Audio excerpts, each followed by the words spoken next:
All right. Hello, drawing two. Welcome to today's quick lecture over really what is the second half of the introduction to our color unit. I'm going to just jump right in to the slides where we left off. We're going to start by talking about some materials today, and then we're going to cover practice part two, or the I guess I should say the second practice assignment for this unit, the second practice for the unit of a color. In any case, yeah, you should have done this last time. Okay, I'm starting off with the end of practice number one for this assignment, which hopefully you're wrapping up and finishing. I'm not really sure, depending on semester, my timeline can be different, but you should have had a few days to do this, plenty of time to get it done since it's just value scales real quick, just the four different value scales using pastel and watercolor, or just one if you only have one. But yeah, watch the video for that. If you don't know what I'm talking about, that means you need to get on top of that. That was practice number one. So today we're covering practice number two, and I should open up by talking about our color media, the color medium of pastel and the color medium of watercolor that I asked you guys to get for this course, and specifically they're really for this assignment, although you can use it on the final as well. But let's jump into talking about what those materials are. I know you've already been using them for practice number one, but the core differences I just want to cover just to make sure you have the language, and you may have noticed some of the nuances and stuff already. But yeah, so pastel versus watercolor. Okay, so starting off, I first off would like to there you go. Sorry, I don't know why it wouldn't go to the next slide. First off, I want to cover some vocabulary around how media and light interact, media and the paper interact, just to cover some basics because they're very important when talking about color media, although technically they're important in everything. But I just want to make sure we cover them because they come into play here, specifically with watercolor. But in any case, first of all, vocabulary, opaque, transparent, translucent. These are really scientific terms that have to do with light. And the first one, opaque, basically just means that no light or details can be seen through a layer of the medium, or a layer of whatever you're talking about. It is not see-through or transparent in any way. You can see nothing through it. Once you can do a bunch of stuff under something. Really, the best example of an opaque material is like acrylic paint. It's very flat and very thick in color, and watercolors can be opaque. But yeah, basically, if you have done something and screw up and you cover it with a very opaque layer of paint or medium, then it's covered up. You can't see it at all. It is not see-through. Transparent, on the other hand, is the opposite end of that spectrum, where you can see through something. So light and object can be distinctly seen through it. The best example is straight up clear glass, right? That's the most transparent you can get. But then, sunglasses are transparent as well, and like, rose colored or yellow sunglasses have color in them, but they are at the end of the day transparent because you can see all the details, you can see through it. And watercolor, if you go very, very thin, can be like this, almost like a totally transparent. I might have said translucent somewhere in there, but I meant to say transparent means totally see-through. Okay, translucent, basically, to cover it, is right in between the two.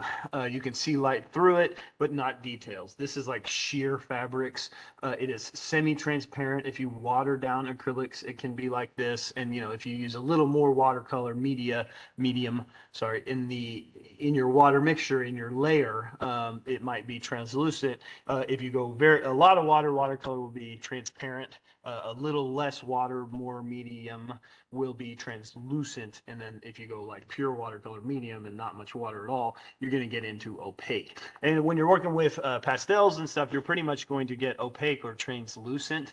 If you're seeing it at all, it's going to be maybe like the best you can do is translucent with pastel, because you might be able to spread it thin enough that you can see through it a little bit. You see some paper behind it. But that really only applies to chalk too. If you go with oil pastel, it's going to be pretty much opaque unless you, again, like You can just like phase it out and leave blank paper. But yeah, in any case, hopefully that helps some of those. So let's talk about the medium of watercolor. Watercolor is an aqueous, or basically water soluble medium. Pigments are mixed with water and gum. Basically, it's when you get your little pan of watercolor or a tube of watercolor or whatever you're using, you get it and it's just the gum and the pigment, and then and also some kind of binder that will make sure that it sticks to whatever you do, but it's all breaks down in water. And so to use it, you actually will mix water into that, and if you add more water, it becomes more see-through. If you add a little less water, it becomes less see-through. You can paint with just if you're using tubes, you can paint with just a watercolor too, but that'd be kind of a waste of money, and it defeats the purpose of using watercolor. And gouache, on both of these, pastels and watercolor, I'm talking about like a couple different versions of it, but basically gouache is like a type of watercolor. It's the same mixture as watercolor, but they add in something called inert white, which basically means it doesn't make it white, but it does make it more opaque.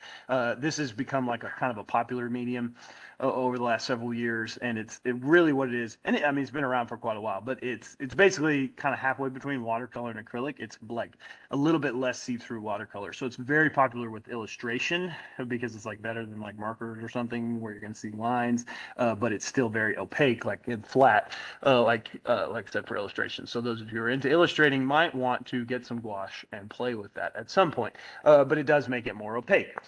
Now, here are some good examples of pieces in watercolor. Now, what you really see that makes watercolor a drawing material and not acrylic. I normally ask this, and we have a little bit of a back and forth when we discuss it in class, because watercolor is a wet material, right? You're using a brush, and it looks a little bit like paint. It acts a little bit like paint. Why isn't it a painting material? Why are we using it in a drawing class? Well, the reality is, and the big thing, and I kind of needed to be able to show you these images to explain this, the big thing with watercolor is like a drawing material, your white is actually your paper, or whatever, the value of your paper, whether it's gray, black, white paper, that value, it acts as that value in the composition. So if you leave blank paper in a watercolor, that acts as the white. Unlike in a painting, if you want white, you have to paint it white. You cover the entire surface for a genuine representational drawing where you're drawing something fully. You're going to cover that canvas in paint, and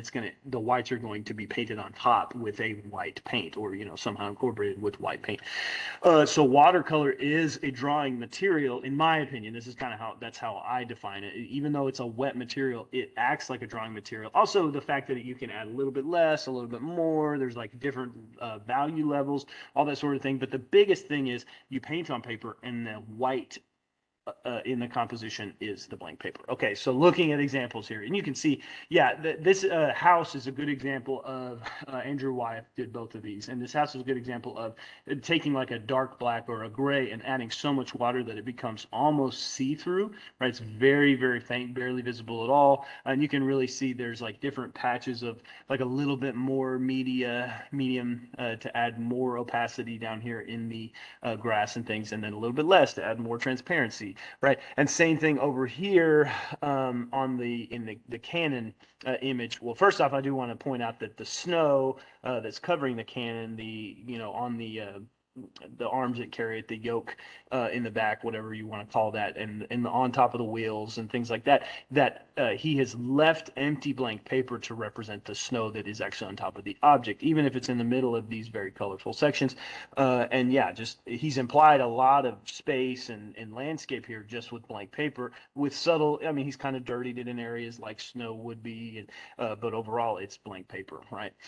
Now, I also want to add something that I think is pretty cool, and it kind of reminds me of your gestures that you did, just real quick, to point out something in the background here. You might not even notice it until I point it out to you, but if you really look where Wyeth, the tops of these wheels needed to be very light, and the backdrop was the dark, kind of large grassy area, the big bushes. He allowed those bushes to be very dark so that the contrast made it where you could really see the wheels and the bushes in the background as separate, right, without creating outline or losing the edges. That said, if he'd have kept doing that, if he'd have kept it very dark, when you get to the cannon, where the cannon itself is dark, and then if you left the bushes dark, you would lose sight of the edge of that cannon. So he very tactfully and just subtly actually lowered the value of the bush in the background so that the dark cannon shape stood out from that background, just like the light wheels stand out from the dark background, right? And it's a subtle change, but it's a modulation of values in order to make sure that you really see it. And you won't see it if I don't point it out to you, probably. But it's there and it's very subtle so that you really see the cannon popping out. So I think that's pretty cool. And yeah, again, he's just doing this with watercolor, different layers. You do have to be very patient with watercolor. You have to protect your whites. That's actually going to be important with watercolor and pastel, is learning to just, because the paper is white, and this is like common with drawing, it's been the same with charcoal and everything. If you want areas to stay bright, you have to leave them blank. You have to leave them empty, right? And I have some strategies for that when I get to a drawing demo here in a little bit. But yeah, make sure, yeah, you're very patient and don't cover up your areas of light too early. Just build up layers and layers of color. Same here. I mean, this is J&W Turner painting in watercolor, and you can see it's still a lot of layers, and he didn't have a lot of white blank paper left, and yet you can see he has much more opaque watercolor here on the left, and it's a little bit more translucent on the right, so that it has a little bit of fade. It's like it's disappearing into the fog, right? It's lightening up. Okay, so that covers watercolor, and that's a very quick wham bam, like, here you go, discussion of what watercolor is and some of its uses. And unfortunately, I'm not going to do a full-on demo for watercolor because it would take too much time. I will do a demo for pastel, and you can take a lot of the information to watercolor. But watercolor, you can find your own tutorials and things on YouTube. There's lots of good ones. But the biggest thing is just learning to protect the whites, build up layers, be very patient, and just practice a lot. Okay, so anyway, moving on to oil pastels and chalk pastels, I will say that a lot of times these are the ones that I tend to favor. I like the looseness of it. I like the quickness of it. But also I like that it's a little bit cheaper. At least oil pastels are cheaper. Chalk pastels can get really expensive, but I jump in. But basically, what are they? Oil pastels are basically artist level crayons. You get them, you feel them, they're very waxy. They're like super creamy almost in your hands because they have a lot more oil. But they're basically the same thing as a crayon, like for kids, but the pigment, there's a much higher pigment level, and then the wax is much more smooth and blendable, and it's like it's much more permanent, right? Which is why we don't give them to kids, right? And it's more it is a little bit more expensive than crayons because it's better, more pigment, but it's basically just the same thing as a crayon, just better, right? It's a better version of it.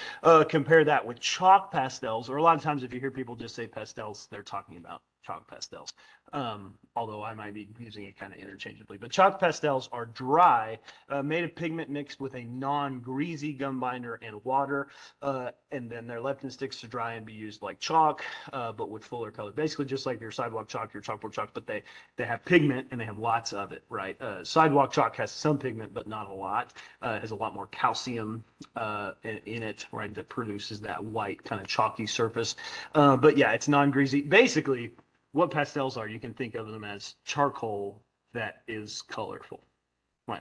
If you've just been practicing with charcoal, you already have the feeling, you get the feel for that. So that's actually what I'm going to demo with here in a minute. But yeah, that's basically the difference. And yeah, you'll see, well, going back to Degas on this dancer, he's, I think in this one, working with chalk pastels. So you see it's very powdery. It's kind of layered up, much like in a watercolor painting. Again, like I said, you're going to have to learn to save the areas of bright white, which again, in this piece, there's really not much. I don't think any of my examples have a lot of bright white, but if you're using pastels, you have to save those white areas. You have to leave them empty, and you can always leave a little more than you need and kind of work back in if you want. But again, I'll get into that in demo. But you can see it's very powdery, very smooth, especially the chalk pastel. If you're careful and patient, you can get real powdery and smooth. Now, with oil pastel, you can actually layer it up and get it just as blendable and just as smooth, but actually, in my personal opinion, most people don't use enough oil pastel. They really, with oil pastels, if you want to get that smooth blended look like the dancer in the last one with the chalk pastels, you just have to put down a lot of oil, right? You got to use a lot of those crayons. I love it. I like to dig in and get real thick, and like I always make my students uncomfortable because I always say to get it like juicy, right? You should be able to like smooth out that oil, and like you can even use your fingers to blend it. Or the best thing to do, actually, in my opinion, is to like with pastels, you're going to save your areas of white, your bright white spots, leave them blank. And then actually another thing to do too, you're going to go in, what's kind of cool with pastels versus watercolor is there is a white pastel, right? There actually is white watercolor, but don't use it. It's trash. But white pastel can actually be used very effectively as a blending material, right? If you've got like a lot of material down and you just feel like you can't get it to get smooth enough, and maybe it's real dark, just go in with the white. Or they actually make clear like oil sticks that you can go in and blend as well with. But I like to blend with the white, and it like just brightens up those colors and adds more of that oily kind of tackiness and smoothness, and you can use those whites to really blend out. So basically, I would have drawn all this in darker values and then left this area white, bright white, and then used the pure bright white on the white paper to get that spot really nice and bright, and then worked the whites outward. And that's probably how, like if I were drawing this image on the left with oil pastels, I would have been brightening all this as I blended it with the white. Now, that it's important I'm brightening this not to solid white, right? You can't get back to solid white once you put down the oil pastels, which actually gets me to, unlike charcoal, chalk pastels even, and for sure oil pastels, you cannot erase. There's no erasing. So do be patient, be slow going in, even though you can have a lot of fun and be kind of loose and add lots and lots of material with the oil pastels. The biggest thing is don't get in a rush. Take your time, go slow, adding that in. So in any case, hope that was helpful information on those. So now, what is our practice number 2? Your second one here that you're going to have another few days to work on practice number 2. We have 3 practice assignments for this unit, by the way, then a final. In any case, what you're going to do is use your preferred medium of watercolor, pastel, right? Now that you've used them in the past and now you've had a lesson on each, I want you to pick your favorite. Or use both. I don't care. You can kind of mix it up. But if you do use both, you're going to have to kind of do double work because I want you to do all 4 of the practice drawings with one of the materials for sure. But then if you want to go on and try the other one for a couple, that's great. Anyway, you will draw the same piece or still life of fruit 4 times in color. Ideally, I'd say pick one fruit or like one type of fruit, maybe put a few of them out. Actually, yeah, for sure do that. Make sure it's like one type of fruit, put a couple of them out if you want, or just pick one fruit if it's interesting and dynamic enough. If you pick like a red apple that's just the same color of red, that might not be as interesting as if you can get like a gala apple where you get the red going into the orange, going into the yellow, or not. I mean, bananas work great because there's a lot of variations to that yellow. Grapes are good because you can get like reds and blues in there, right? If you get like red grapes, green grapes too. I use a green apple in my example. You'll see. Any case, you're going to draw a still life of fruit, and you're going to find the fruit. And I would really like you to not draw from a picture, but if you do draw from a picture, use a picture of real life fruit. Do not draw a drawing. Please stop drawing drawings. Don't do that. I don't really know if that many people in this class are doing it, but it just happens on occasion. And please don't draw a drawing. I need you to draw from life, and ideally, life sitting in front of you. If not in front of you, use a picture. In any case, again, a picture of a real thing. Each of the 4 drawings will utilize a different type of color mixing technique. Number 1, monochromatic. Number 2, analogous. 3, complementary. And 4, neutral. We've already gone over these, but just a real quick one. Monochromatic is basically using just lighter or darker versions of the same initial hue. So different greens, right? All different greens, or at least very similar greens, or all the same green, lighter or darker, or very similar greens, right? You might, in the monochromatic one, be allowed to use the teensiest, tiniest bit of black. If you don't have a darker green, say, or a darker red, you might be able to use a teeny tiny bit of that, but I'd really prefer you don't use much black at all. I mean, and we're talking teeny tiny, even if you use it. But in the rest of these, the other 3, no black pastel or watercolor at all. Don't use it. I'm not saying throw it away, but don't use it. Number 2, analogous. This is where you'll use colors that are adjacent to each other on the color wheel. Remember that that's like a fan shape, usually either warm or cool colors. That's the one I'm going to demo for you today is analogous colors. Yeah, and then complementary colors are colors. This one seems really weird. You're like, that sounds crazy to draw shadows and things. Well, and that's the whole point of this is you're going to learn to draw the shadows, the lights, and the darks with all these different color combos. And the complementary one feels the most tricky because what you're going to do is if you're drawing a green apple, you will use red to draw the shadows.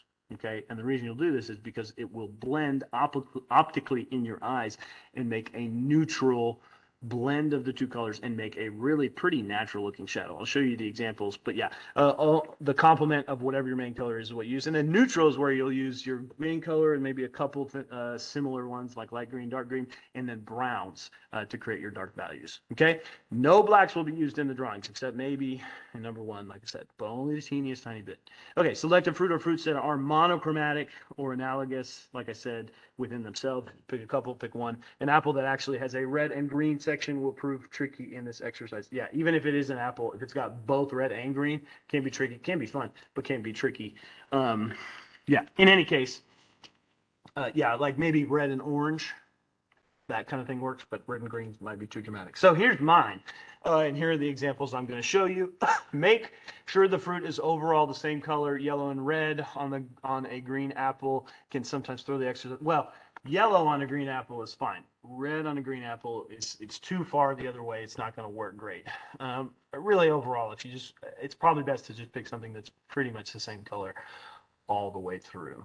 But then again, I said, and it's still important, if you pick a fruit that's like one solid color and there's no lights, there's no shadows, there's no variation, that's not great either, where you're just using red for the whole thing. So you kind of have to find this balance of like an interesting amount of values, red and orange, yellow and orange, green and yellow, like things that are next to each other and go well, but don't have them have complementary colors in your original picture, because when you go to draw with that, it just gets confusing. Trust me. Anyway, we'll look at it. Pick something that's basically monochromatic. Cool. Thanks. Sorry, I'm getting a little confusing there. Make sure there are interesting values, good lights and darks. That's the one I'm talking about, though. Like, yeah, if it's the same color all over and there's no highlights or no shadows, it gets pretty tricky to draw. Be sure to observe as exact as you can and as far as values. Include the cast shadow. Actually, this is important too. Please, everybody, read this and hear this. Include the cast shadow. Okay, so here are the examples that I drew of that initial apple, and I'll demo it here in a minute. And note that over here on the side, I kind of included all the colors I use. And yeah, I used a teeny bit of black and for sure white on this because it's an oil pastel drawing. So yeah, monochromatic, same hue, different values. White is allowed. It should be used. Overall, create lights by protecting white areas from the start. A tiny, and I mean tiny amount of black can be used. If you don't have a dark version of the color, be sure to blend it. Right, so I didn't have a dark green, so I did get a tiny little bit of black down here underneath for the cast shadow. Maybe even let a little bit bleed up into the darks on the apple itself. Maybe put a little bit here in this kind of very blocked section from the light where the stem goes in. And yeah, you did use some brown on the actual stem just because it was a brown thing.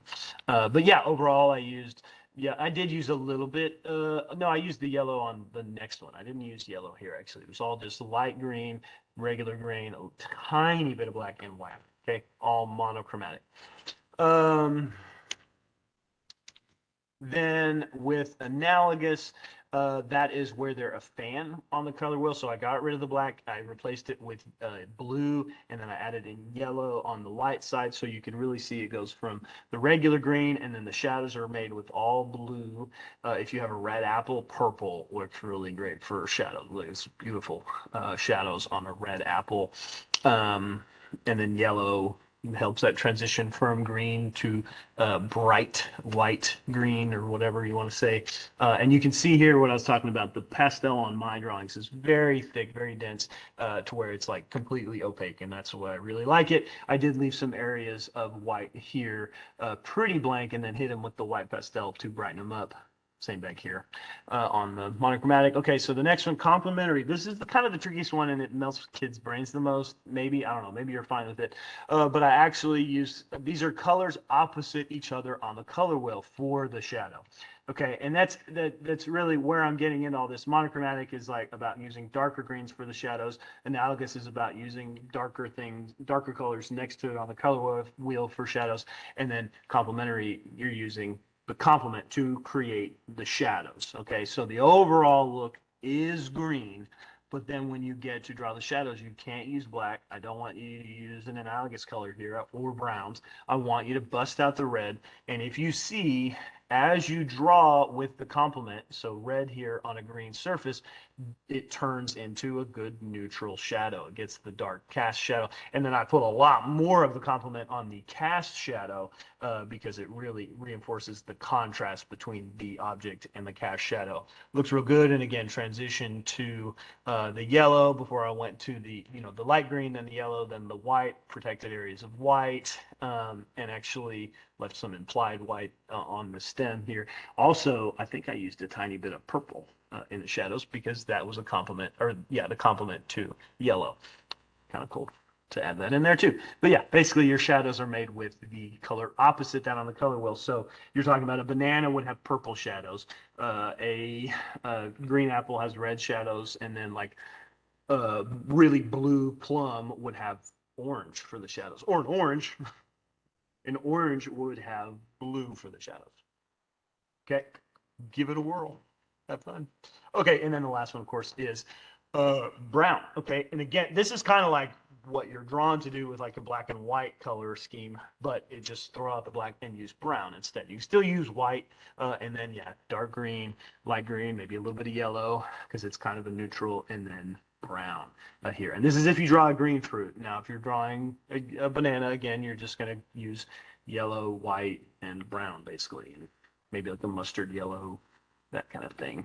But yeah, it's all neutrals. It's browns for the shadows and the darks, maybe yellow in the light midtones. Yeah. Okay, so those are yours. The due dates for this is on Canvas. I'm going to do a really quick demo of that green apple. I guess maybe, you know what, I'm going to pull up a red apple so that you guys can see what I'm talking about. I'm just going to pull it up on my phone. Oops. Sorry, this is kind of impromptu because I was going to do, ooh, let me see. Yeah, I can do this. Stop sharing. Cool, sorry.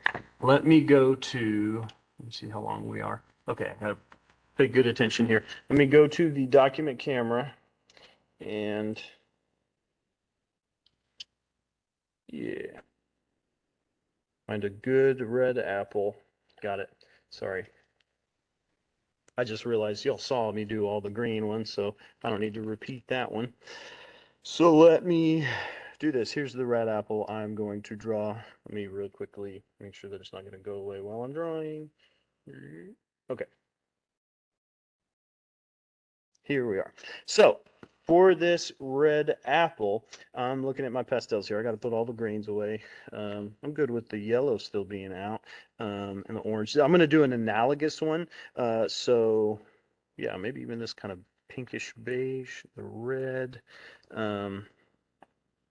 Yeah, that's about it. I don't really have a purple. It'd be great if I did. Maybe I'll bust out this blue to create a purple. Okay, perfect. Okay, so here's the demo real fast, right?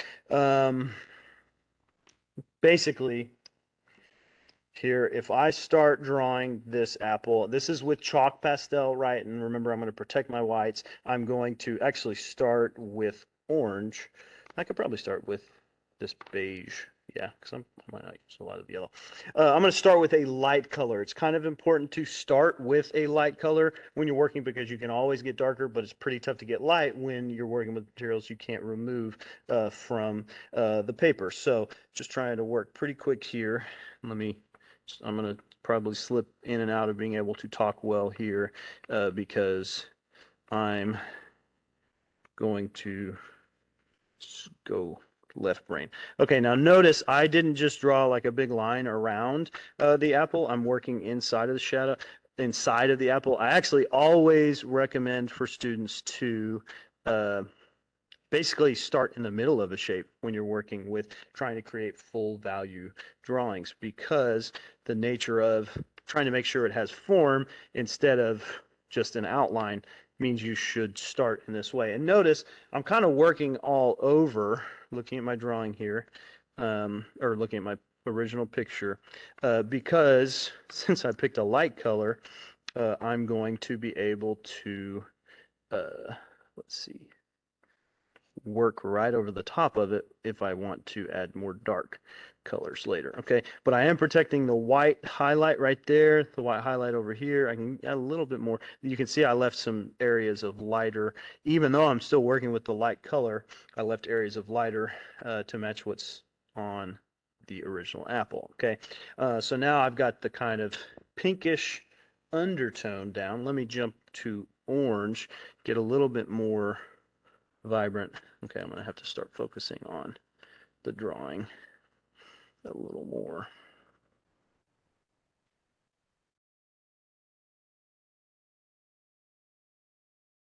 Okay, I'm drawing here. Okay, I want to lose that. And at this point, I'm still not really blending much. I'm just sort of leaving it. And now, as I'm getting to like, like a third or fourth layer, okay, I will start to think about blending. You know what? I'm going to go ahead and that area that's going to be dark, I'll fill it in with orange as well. Okay.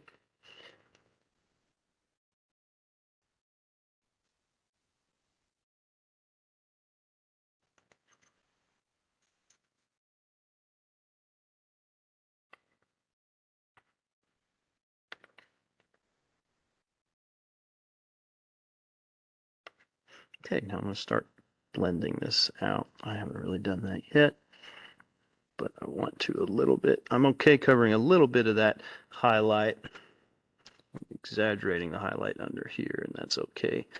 I'll come back and tighten it up later. Can cover a little bit more of the highlight up top. Okay, getting there. And notice, yeah, I'm okay with these edges being a little bit unclean for now, because I'm going to tighten them up a little bit later. I can actually go ahead and make this whole area darker. Make this one underneath for sure darker.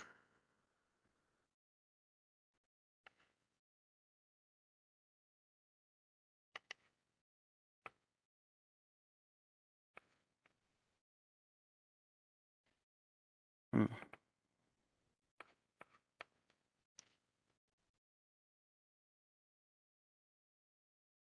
Got to be pretty patient and delicate. Now, you guys should probably work a lot slower than I'm working just to build. I haven't done a dry pastel drawing in forever, so you guys are sort of getting a treat here. Okay, get a little more darks, more reds. This is not going to be just super complete and great because I'm sort of rushing for the demo. But yeah, we're getting it. Okay. Mm-hmm.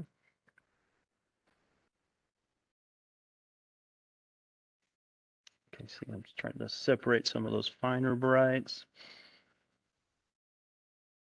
This is all without a warm-up too. If I can feel it.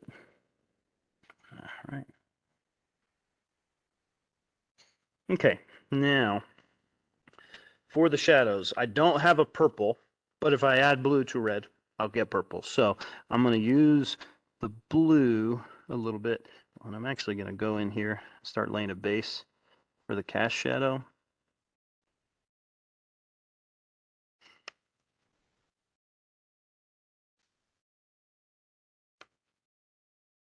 With some of the warm colors, right? And now I'll add in just a little bit of coolness for contrast, just to get some darks right there, especially, yeah.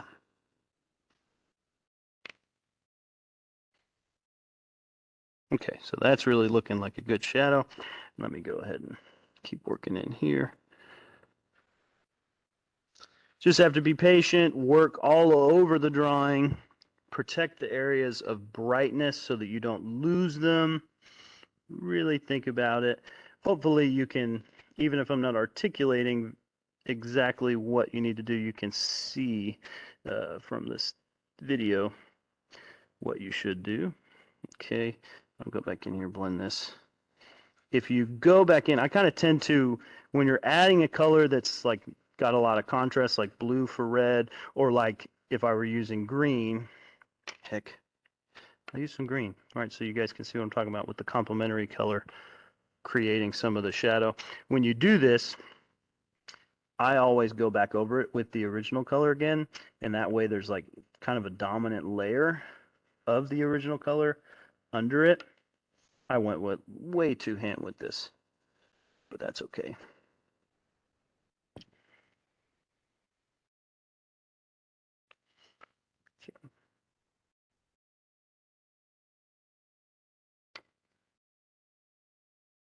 Blend it, get that brown kind of in the middle. Try not to lose the redness of the red sections.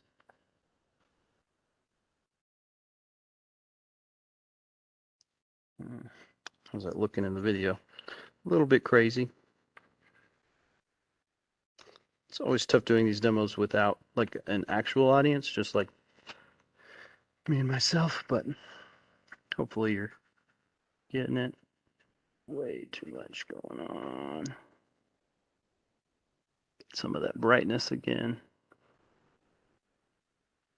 Not worried about making these sections like bright white, but giving them a little bit of warmth. Yeah, I'm not a big fan of the craziness of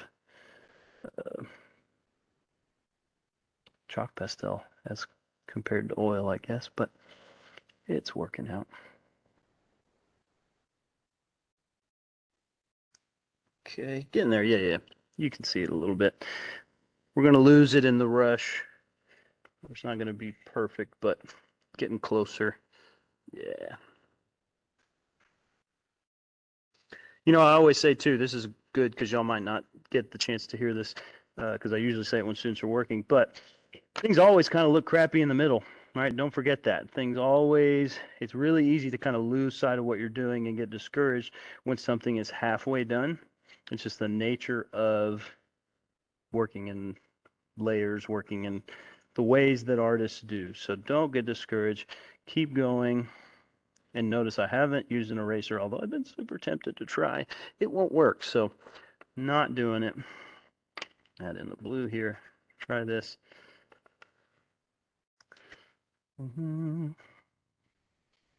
So we're kind of doing an analogous and complementary drawing here. But yeah, you should be seeing a little bit of fullness coming along, a little bit of the shape. Hopefully you've stuck with me. You could put this on double time if you needed to. But yeah, hopefully you got some tips here. You see the brightness. Now, I am going to cheat a little bit and use the brown to get the stem here a little bit. Just like I have these. Maybe I'll add like a little sliver of green just to warm it up some.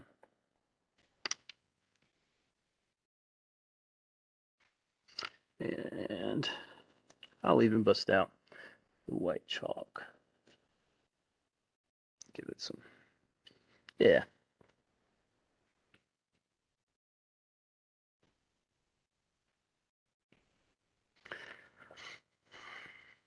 Oh, about to lose it because my fingers are dirty. If you're not comfortable having dirty fingers, chalk pastel is definitely not for you. You could work with oil pastel because you can use the blenders and stuff, but chalk is kind of a hands-on material. And yeah, you'll lose it if you're real particular about touch here. Yeah, my edge, kind of losing that. Getting some of that red in the background. Okay, now here's another tip. If you really feel like you've lost control of those outer edges, this is why I didn't super worry about it before, but here's another thing you can do. Sorry, is create a background, right? So I've got this kind of orangish, reddish shadow going here. Didn't use any black. Keep that in mind. Created the shadow. And I'm going to make it like it's on a beige table, right? Okay, beige table. Stick with me here because this doesn't look like it's helping much. But we'll get there because we're setting the table down. Let me go ahead and feather that shadow out. All right, so you get a little bit more idea of cast shadow. Then this is what really helps with those edges. Take something with a real sharp edge, real hard edge, and I'm going to use, because I'll use blue, so it's not exactly the complement, but it's good contrast with the red. And then just sharpen up that edge by making the background. Create a ground that covers the area behind and helps your shape stand out. Now notice I'm going to go ahead and lighten it up, not get as full right on the stem because I don't want to lose it.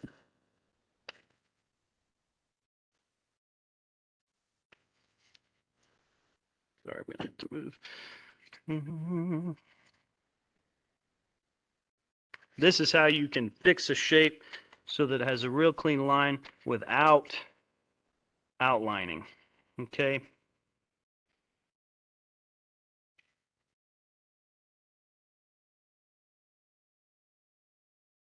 Try not to be as dark up here, kind of trying to do an Andrew Wyeth thing around the stem again so I don't lose it. But then over here, I can really kind of let rip.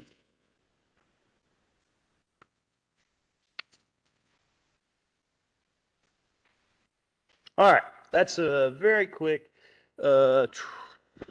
hopefully helpful demo of how to draw the apple that you saw on my phone. And still clean it up. Now, is the shape exact? Probably not. I could probably clean it up some more. In fact, I will right here. But you guys can see what we're working with, see where you're headed.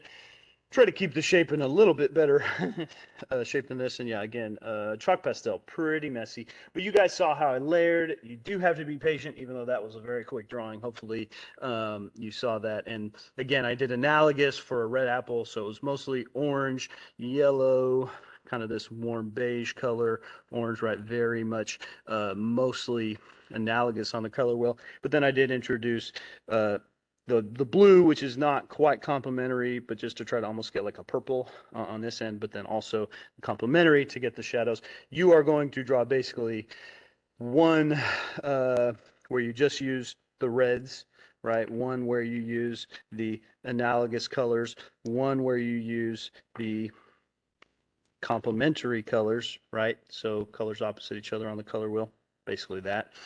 And then one where you use browns, right? Neutrals, okay? Hopefully all that makes sense. It's just basically you figuring out different ways of creating value with color, understanding how colors mix, understanding how to protect your whites, and just getting some practice with whatever medium you're starting to prefer out of watercolor and pastel. Okay, I'm gonna stop sharing. And yeah, if all the color schemes don't make sense, just read what I've said in the slides. It tells you exactly what you need to do. You're creating the shadows with those different color schemes, the shadows and highlights, although your highlights are mostly your paper. Okay, I think I'm repeating myself a lot just to make sure it really gets in there. But I appreciate your patience, and thanks for checking it out. Let me know if you have any questions, and I will talk to y'all later. Again, this will be due in a few days, due dates on Canvas. Thank you.